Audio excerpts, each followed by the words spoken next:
So what is cellular urbanism? Well, it's a way to describe our cities using urban cells. These cells have different types and functions. A residential cell, for example, is good for housing. But let's start at the beginning. In 1977, Christopher Alexander wrote a book called A Pattern Language. He explained that there is a need for a cellular structure, the local transport areas. The idea was that the through traffic leaves areas in between for the humans, in our case the urban cell. Now, Christopher Alexander said those areas have to be created. Cellular urbanism says those areas already exist, but not always how they should be. The first step is to define them. The urban cell is the area between the main artery roads within the city.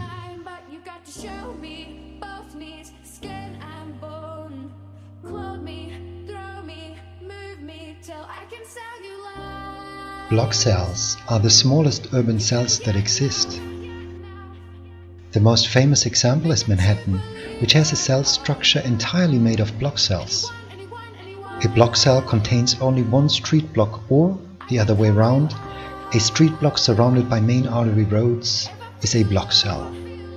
Manhattan only has one type of street, resulting in a Grade 1 street hierarchy. This leads to increased pedestrian traffic and, as a result, to a dense commercial network. The more people walk along the streets, the more shops emerge naturally. Therefore, block cells have a huge potential for commerce. Let's have a look at the roads. There are up to 4 different traffic participants, and the goal is to treat them in a fair way. Some roads have public transport, in our example a tram. Public transport needs to move quickly and has a lot of stops. It should have a separate lane to work properly. A block cell has only main artery roads, so there are always motorized vehicles, bikes and pedestrians. They are the 3 main traffic participants. Now, a main artery road should facilitate a fast movement of traffic. This can be achieved by physically separating the different speeds. Bikes on the streets conflict with cars, and on the sidewalk they conflict with pedestrians. If they have a bike lane, the traffic improves for everyone. The fast traffic of a main artery road needs an easy crossing. The best way to do this is a sequential crossing for bikes and pedestrians. Instead of crossing the whole road at once, pedestrians first cross the bike lane when there are no bikes. There they can wait until it's possible to cross the car lane. This repeats until they cross the whole road.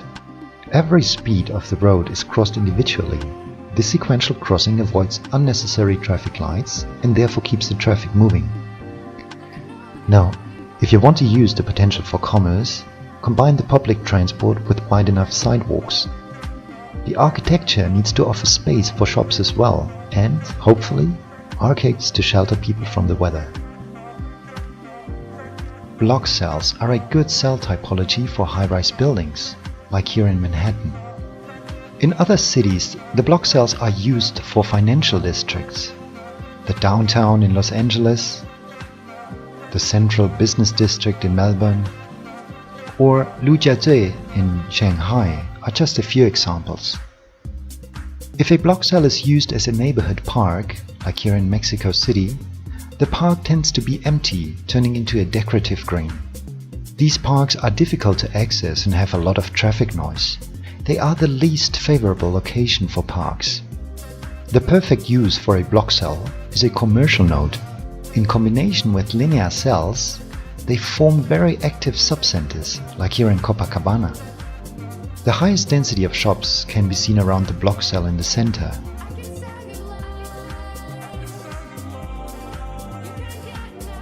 Linear cells lie in between a divided thoroughfare.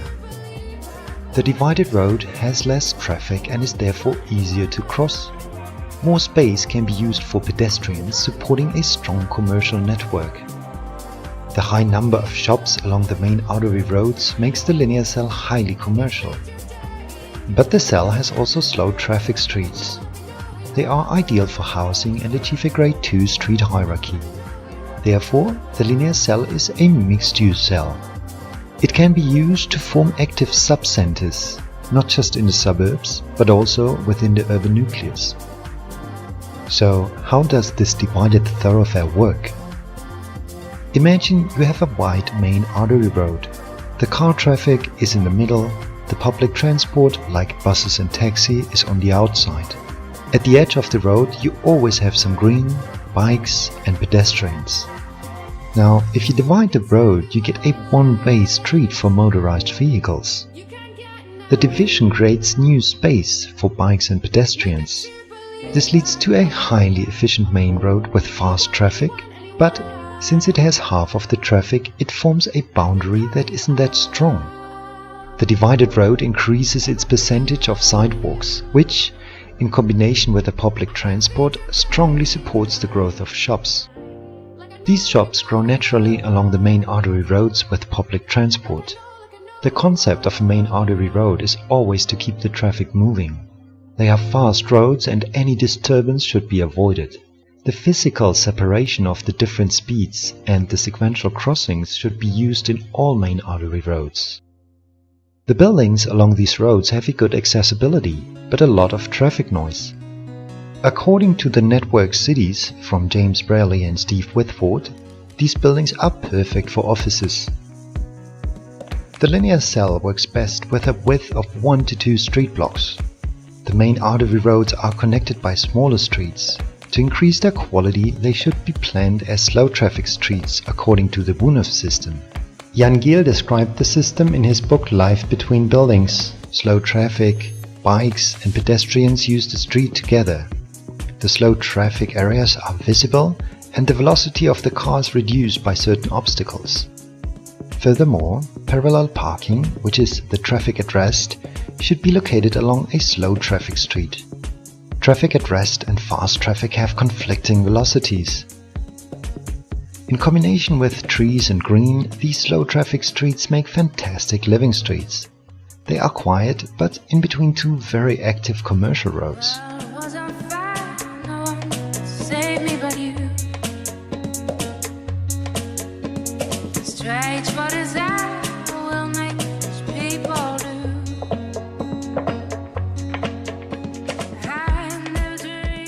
An ideal example for a linear cell lies in Providencia, Santiago de Chile. It is a strong subcenter outside the urban nucleus. Rio de Janeiro has several linear cells, like here in Laranjeiras, Catete and Flamengo, but also in Botafogo and Humaitá, and finally in Copacabana. The slow traffic streets in Copacabana aren't planned with the Wunov system, but are very similar. The main artery roads around the corner even exceed the number of shops per kilometer in comparison with a European shopping street in the city center. These shopping streets are normally found in central cells. Not every city has a central cell, but if there is one, it's normally bigger than the surrounding cells. If you're living in Europe, Asia or Latin America, you know that high-quality city centers have lots of pedestrian areas. If you're from the USA, don't worry, you'll get there. Successful pedestrian areas follow the main axis of movement, and the growth of shops depends on how many pedestrians are passing by. In combination with restaurants, museums and theaters, the central cell is a cultural and commercial cell. The central cell is often the origin of the city, like here in Munich. The two main pedestrian axes survived from the initial Roman settlement. The origin of Valencia lies in the Old City. The Old City is a central cell where even the architecture differs from its surrounding. The linear park is the former riverbed that surrounded the Old City. In Salvador da Bahia, the central cell sits on a hill. The church, the monastery and the plaza mark the city center. A rather special central cell is the one of Tokyo. It is unusually green and surrounded by water. It is a central cell that is close to the public because it houses the palace of the Emperor of Japan. So, these first cells are very special because they're not found in every city. The most unusual one is the linear cell. I had the luck to live in two of them, the one in Copacabana and the one in Providencia. Both had a very high amount of shops, which made the everyday life there very pleasant. Now, Central cells are not that common either. If you visit a city, the central cell is where you go. It is the place that is shaping most of the identity of the city. But let's have a look at the most common cell there is, the residential cell. I'm going to show you an ideal and simplified model and of course some examples I like. Like every urban cell, the residential cell lies in between main artery roads. These roads are, with few exceptions, all fast traffic roads, mostly with public transport and commerce. Inside the cell are slow traffic streets. These streets are perfect for living and give the cell its function and name. Slow traffic and traffic at rest is a good match, so that's where the parking should be. The streets should be shared by all three traffic participants to calm the traffic down. Separate speeds would accelerate the traffic and is not suitable for these streets. The slow traffic is a good combination for green areas and trees. A neighborhood park further increases the quality of the cell. If you compare popular residential districts all over the world, you will find cells with a certain size. This has to do with the street typology. People want to live in calm streets, but have a lively road within a walkable distance. The main road has shops and public transport. They are the roads where you can move quickly with your car, and that is what people want to have close to their homes. Therefore, the ideal size of a residential cell is between 400 and 800 meters across. Smaller cells are more commercial and improve the district if used in small numbers. Bigger cells are problematic. Kevin Lynch described them as blank areas people can't remember. They are far away from the paths, the main artery roads with public transport. The good thing is, big cells can be divided and adjusted afterwards. As you know by now, fast traffic roads should have separate speeds, sequential pedestrian crossings, wide sidewalks and arcades. They are noisy and not the best option for housing. Inside the cell are the slow traffic streets. In this case, it's a wide two-way street with a winding lane. The space for cars is brought to a minimum. The green area in the middle is used for sports, playgrounds, small kiosk and stormwater retention. The big trees cool the city and screen the views between the neighbors. They give the streets their special charm. The houses have a small protecting green zone and are lifted up to avoid nosy views. Further inside are even smaller streets.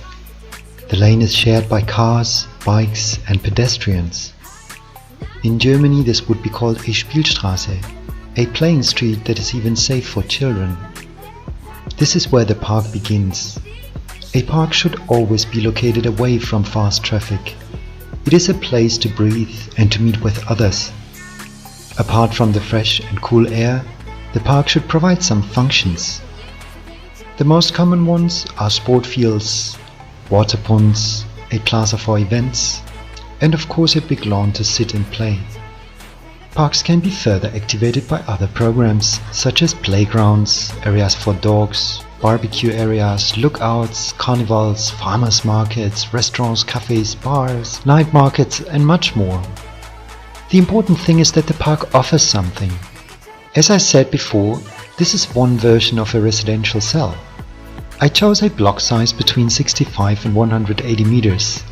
The buildings are similar to European perimeter blocks, with an orientation to the south according to Chinese Feng Shui, and some American high-rise buildings. But a residential cell works independently from the shape and height of the buildings.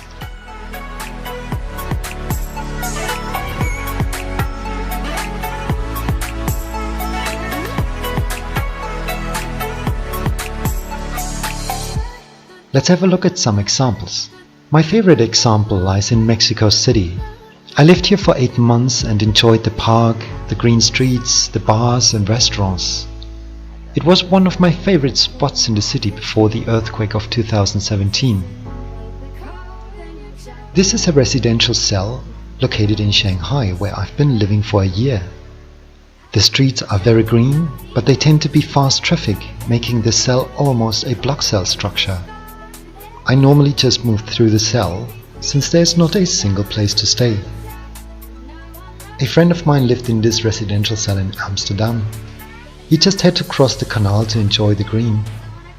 The small plaza between the building has a playground and a neighborhood store. Like most of the artery roads in Amsterdam, the big traffic node has sequential pedestrian crossing.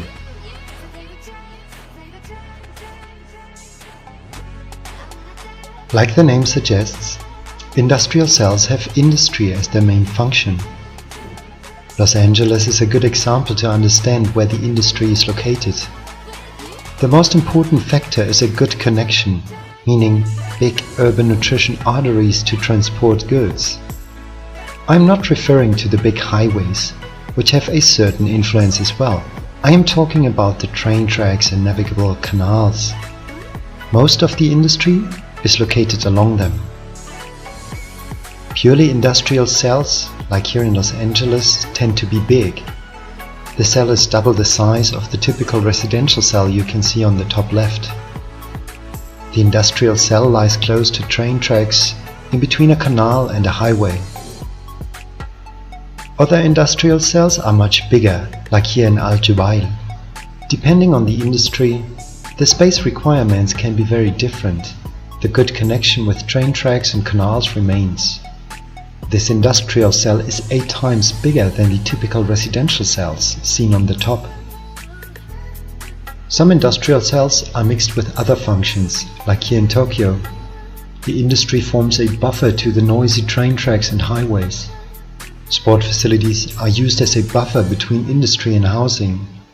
The housing within the cell increases the amount of people. Public transport becomes viable, and shops and restaurants have a chance to survive. The diversity of functions increase the resilience of the industrial cell. Most of the city edge cells are the residential cells of tomorrow. The amount of these cells depends on the typology of the city, not on its size. Highly condensed agglomerations like Shanghai are very compact and have a comparatively short city edge with fewer cells. Condensed cities like London have more natural areas reaching further into the city. The city edge increases and so do the number of cells. Tentacle cities like Rio de Janeiro grow in valleys and have even larger city edges. But the highest amounts of city edge cells are found in scattered agglomerations like Stuttgart. Their fragmented structure makes them appear much smaller and rural than they are. City edge cells with a high density, like here in Hong Kong, have a high amount of residents. The city of Hong Kong already understood that arable land is a limited resource, and it really knows how to make best use of the space. The lower the density gets, the more problems arise, like here in Stuttgart. The few residents of the cell are not able to support crucial programs like public transport, supermarkets or schools. Here, the luxury of a quiet life prevents daily comfort within a walkable distance.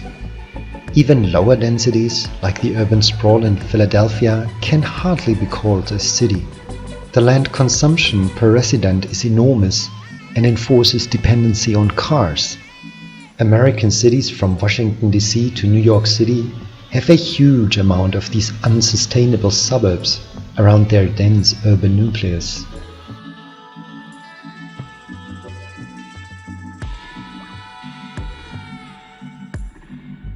Firstly, urban cells can be used as an organizational unit. An organizational unit can be an administrative unit, like the neighbourhoods here in Edmonton, or it can be a functional unit, like the parking areas for residents in Stuttgart West, or it can be a programmatic unit to determine the necessity of kindergartens, schools, supermarkets and other programs. Secondly, cellular urbanism can be applied to existing cities. Jan Gehl writes about traffic management. His fast traffic system is comparable with a block cell. His slow traffic system is the residential cell, and the pedestrian city is essentially the central cell. In New York City, they introduced pedestrian areas around the Times Square, which means the block cell structure changes towards a central cell. In Barcelona, fast traffic roads turned into slow traffic streets, creating a superblock.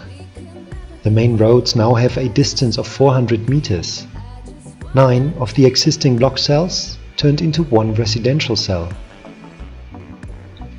Thirdly, cellular urbanism can be applied to new plannings. Of course, you should use block cells if you plan a new business district. And for residential areas, make sure your cell has a size between 20 and 40 hectares, with a green nucleus and public transport on the main artery roads. But you can also apply cellular urbanism to the small scale. If you plan a street block or building, find out where your project is located within the cell and what type of cell it is. It can help you to distribute commerce, office and housing, and gives you a clue about the mixture of functions. In the big scale, the combination of different cells is relevant. Instead of monofunctional residential cells, you can put a linear cell in the center where the public transport stops to create an active subcenter. If you want to know more about cellular urbanism and the functioning of cities, have a look at my book Urban Being, Anatomy and Identity of the City. Finally, I leave you with a quote from Wikipedia. The cell is the basic structural, functional and biological unit of all known living organisms. Cells are often called the building blocks of life.